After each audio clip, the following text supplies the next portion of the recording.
দারুল দেওবন্দের সিলেবাস বারবার পরিবর্তন হয়েছে। হিন্দুস্তানে যে নিজামে তালিম ছিল শাহুল্লাহ দেহলবি তো কোনো হাদিস যোগ করে দিয়েছেন, আগে হাদিস ছিল না। কেন 2026 খ্রিস্টাব্দে ফার্সি হানা? ফার্সি আমার কোথাও কোনো কিতাবে লাগে? লাগে আরবির উপর জোর দিতে হবে। কওমি মাদ্রাসার সিলেবাসের ভিতরে তার ঐতিহ্য অক্ষুণ্ণ রেখে নিচের দিকে অষ্টম দশম পর্যন্ত আধুনিক সিলেবাস, সমাজবিজ্ঞান, ইংরেজি, ICT, গণিত সংযোগ করা যাবে বাধ্যতামূলকভাবে। আলিয়া পদ্ধতিতে আধুনিক করতে করতে আলিয়া মাদ্রাসা এখন স্কুলের কাছাকাছি চলে গেছে। এতটুকু আধুনিকতা কাম্য নয়। আমরা বিভিন্ন মানুষকে বিভিন্ন মানুষের যোগ্যতা অনুযায়ী তাদেরকে নামে উপনামে ভূষিত করে থাকি।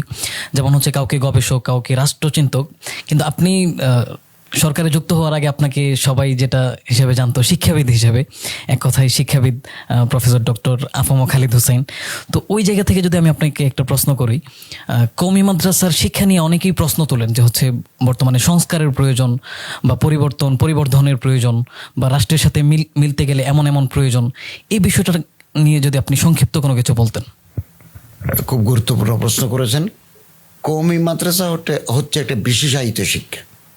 আল্লামা কাসেম নানুতুবি রহমতুল্লাহ আলাই, হাজি আবেদ হোসেন রহমতুল্লাহ আলাই নেতৃত্বে 1866 সনে দেওবন্দে যে মাদ্রাসাটা প্রতিষ্ঠিত হয়, এটা এই মুহূর্তে গোটা পৃথিবীতে একটা স্বীকৃত শিক্ষাধারা।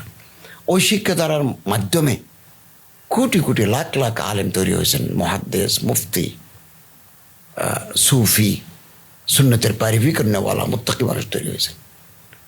তবে যুগ জিজ্ঞাসার প্রেক্ষিতে সিলেবাসের ভিতরে তবদিলি আনা যায়।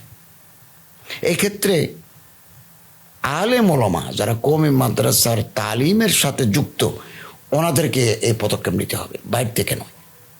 এবং দারুল দেওবন্দের সিলেবাসও বারবার পরিবর্তন হয়েছে।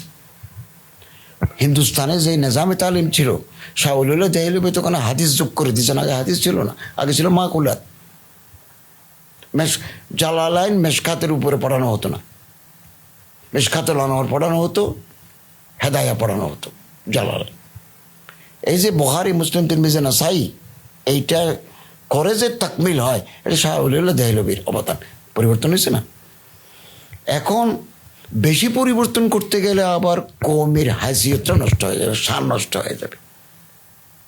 আলিয়া পদ্ধতিতে আধুনিক করতে করতে আলিয়া মাদ্রাসা এখন স্কুলের কাছাকাছি চলে গেছে। এতটুকু আধুনিকতা কাম্য নয়। মেডিকেল কলেজে পড়বেন, ডাক্তার হবেন। বুয়েটে পড়বেন, ইঞ্জিনিয়ার হবেন। কওমি মাদ্রাসা পড়বেন, হুজুর হবেন। তবে আমার কথা হচ্ছে, আমি কেন ফার্সি পড়াবো? কেন 2026 খ্রিস্টাব্দে ফার্সি হানা? What is the implication of ফার্সি ইন মাই কান্ট্রি? ফার্সি আমার কোথাও কোনো কিতাবে লাগে? লাগে আরবির উপর জোর দিতে হবে। আমার তনকিহাত, তৌজিহাত, তাফাসির, তশরিহ সব আরবি। ফার্সি কি?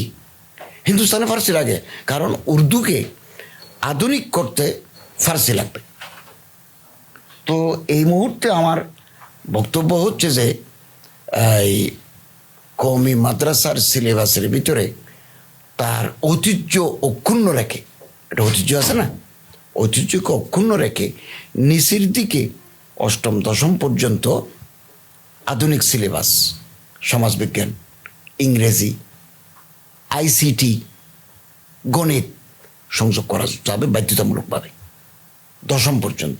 এটা বেফাকুল মাদারিসের মৌলানা আব্দুল জব্বার জাহানাবাদী রহমতুল্লাহ আলাইহির সাথে আমার কথা হয়েছিল। ওনারা এতটুকু করতে রাজি আছেন। এরপরে আরবির উপর গলবাই, আরবির উপরে একেবারে ধরা পর্যন্ত আরবি। কারণ আরবি হচ্ছে আমাদের দিন। তাআল্লামুল আরবিয়্যা ফাইন্না মিন দীনিকুম, হযরত ওমরের কথা না? তবে এই শিক্ষা ব্যবস্থাটা গোটা দুনিয়াব্যাপী অ্যাকসেপ্টেবল, সারা বিশ্বব্যাপী। ওখান থেকে আলেম তৈরি হচ্ছে এখন। আলিয়ালাইদেরও খেদমত আছে, আলহামদুলিল্লাহ, ওনাদেরও বিশাল খেদমত আছে। তো এটা করতে হলে, যেমন আগের জামানায় আমরা যখন মাদ্রাসার ছাত্র নফাতুল এমন পড়ছি, এখন খুব সম্ভবত বহু মাত্রা নফাতুল এমন নাই, নফাতুল আরব হয়েছে। আমরা সবা মহল্লাকা পড়ছি, এখন মুখতারাত চালু হয়েছে। কসসুন্নাবিয়ান চালু হয়েছে। আমরা যখন পড়ছি কোথাও রিয়াজুস সালেহীন ছিল না, এখন রিয়াজুস সালেহীন যুক্ত হয়েছে। আমরা পড়ছি কাফিয়া, এখন শরহ ইবনে আকিল। বহু মাদ্রাসায় শরহ ইবনে আকিল পড়ায়, কাফির যা কাফিও আছে কাফির।